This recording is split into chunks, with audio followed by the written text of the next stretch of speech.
And we are down to the last ship, guys. It is going to be Dmitri for the Russian faction. So let's get right into it and talk about her kits.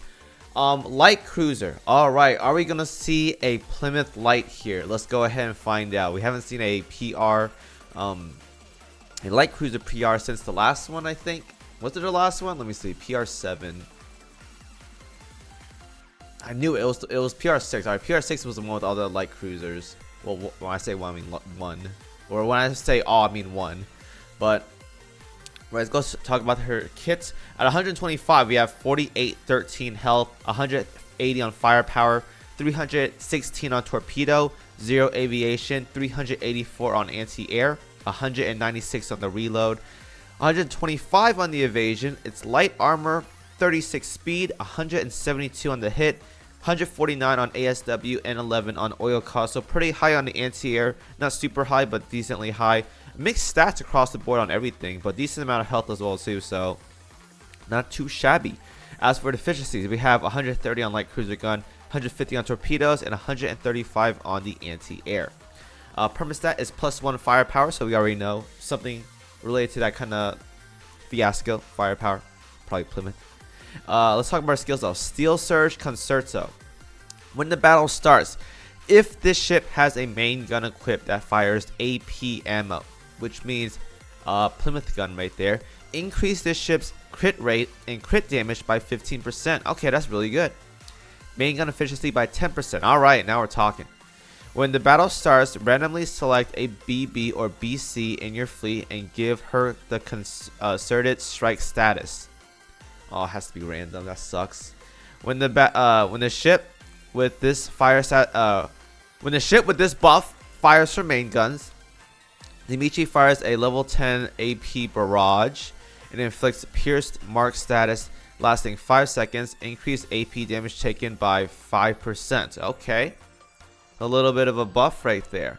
Now I don't think she's gonna be super crazy though, but that is a buff. That is 5% more damage for AP, so that's something. But 5% is so small. If it's 10%, now we're talking. But 5% is kind of whatever. On the enemies on the battlefield does not stack. Aww, only once. Increases ship's damage dealt against enemies with pierce mark status by 20%. Kind of like a Walmart Plymouth. If I had to say, this stat alone is like a Walmart Plymouth. I mean, it's there. It's nice. It is very, very good. But it's just like a weaker version of Plymouth, man.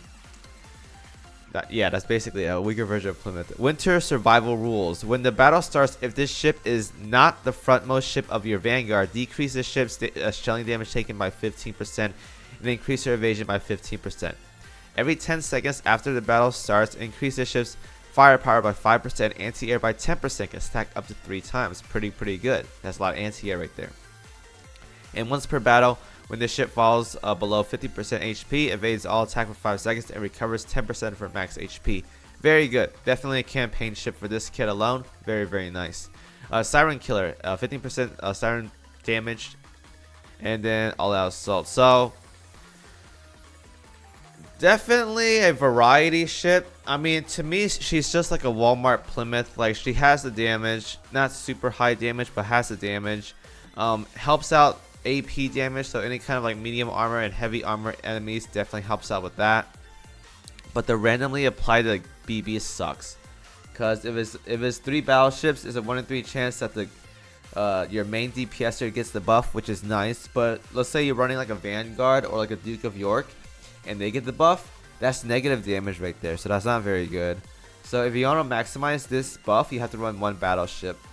So that's pretty much only good for like 1 battleship double carrier scenarios, which is basically like either using Soyuz or some kind of like campaign run for chapter 15 or 14 where you run like Musashi or something and you buff them up. That's all I can think about, because randomly applying this buff to any battleship kind of sucks. If it was consistent, that's nice, but if it was random, it's not that really great. So it is what it is though. But single battleships is what you want to do with this. And then the evasion, self buff, the heals. This is nice. 30% anti-air buff is really good. 15% firepower is also very nice as well too. Definitely not high anti-air, but with this 30% buff and all these other buffers these days, like Scylla and stuff like that, like Guam, then this ship can reach some really high ants here. So definitely go for chapter 15. Decent for bossing, not the greatest, I'd say. If you have Plymouth though, use her. But if you guys want to use like a Walmart Plymouth, then I say just use her. This is your substitute until you finish out the real Plymouth. Anyways, that's all I gotta say. That is all 5 PR ships reviewed from this banner.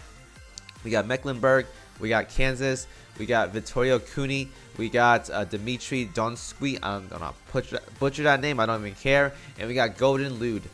Alright, so that's 5 ships for you guys. Pick whoever you want to farm for. We'll be talking about how to farm for these efficiently in the upcoming videos and the gear video as well too, because I know a lot of you guys are waiting for the gear video. Alright, so thank you guys for watching as always, and I will see you guys in the next video. Peace out.